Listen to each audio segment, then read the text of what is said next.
سلامونه او احترامات ملګرو. الله دې وکړي چې ټول به روغ او جوړ یاست او ژوند مو مخ روان وي. د یو نوې ویډیو او د یو نوې موضوع سره بیا ستاسو خدمت کې حاضر یم. ملګرو، نن در سره ډېر یو مهم خبر شریکوم.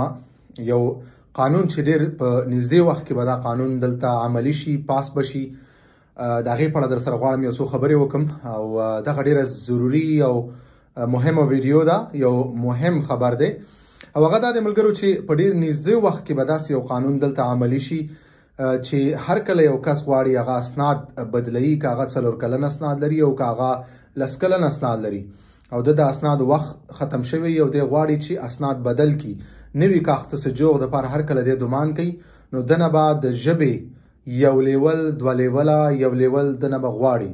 دا به شرط دي که هغه عادو شو، که هغه بیا شو، خو ډېر امکانات دغه د عادو دي چې عادو بادوي دغه شرط کې دي او تاسو چې هر کله نوی کاغذ سجوغ ته دومان کوي نو تاسو نه به دغه د ژبې لیول دوی غواړي. دا یو ډېر مهم خبر دی او دا به حتمی کیږي.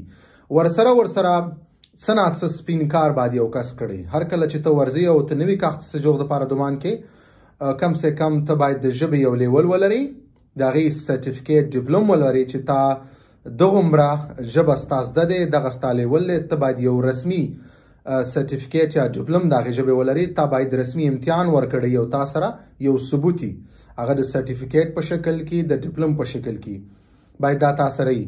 بل دې نه علاوه تا باید سپین کار کړی، تا سره خپل کونتخه ولري، ستا فشتفه ولري.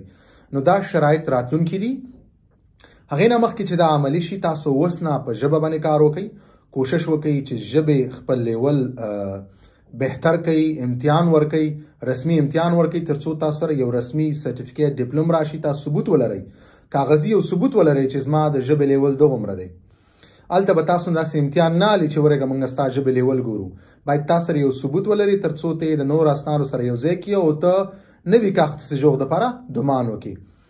بله دا ده چې تاسو کوشش وکړئ که دردادمه تاسو کار نه کړی، تاسو باید سپین کار وکړئ، خپل یو ډیکلیر کار تاسو کوي، کونتخه ولرئ.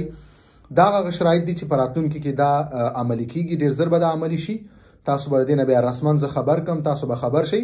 خو د هغې نه مخکې چې دغه قانون دغه شرایط دوی کړي، تاسو اوس نه په ژبه باندې کار وکړئ، سپین کار وکړئ، کونتخه تاسو امضا کوئ، کار وکړئ ترڅو تاسو د تقابل جوړ شي چې خپل اسناد بدل کړئ. خاص کر هغه ملګري چې دوی په اسنادو کې 6 میاشتې یا 1 کال وخت پاتې، نو تاسو ته ډېره مهمه ده چې تاسو اوس نه په خپله ژبه باندې کار وکړئ.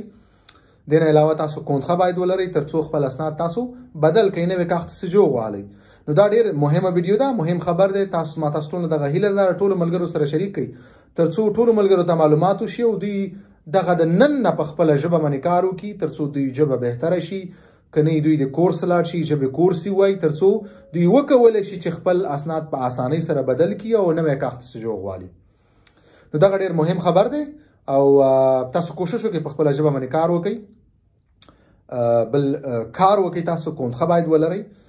دغه 2 ډېر مهم ټکي دي، مهمې خبرې دي او تر اوس نه تاسو د دې دپاره خپل ځان آماده کړئ، کار پرې وکړئ ترڅو تاسو کله اسناد بدلوئ هغه وخت کې تاسو ته اسانتیا وي، تاسو ته مشکل جوړ نه شي. مننه ملګرو. که هر څوک هر څنګه پوښتنه لري تاسو خپله پوښتنه ته په ویډیو د کمنټس په سیکشن کې تاسو خپله پوښتنه پرېښودلی شئ په همدې ویډیو باندې. زه به انشاءالله ستاسو د پوښتنو جوابونه په راتلونکي ویډیوګانو کې تاسو ته خامخا درکړم. ویډیو همدومره وه. مننه ملګرو، په مخه مو ښه.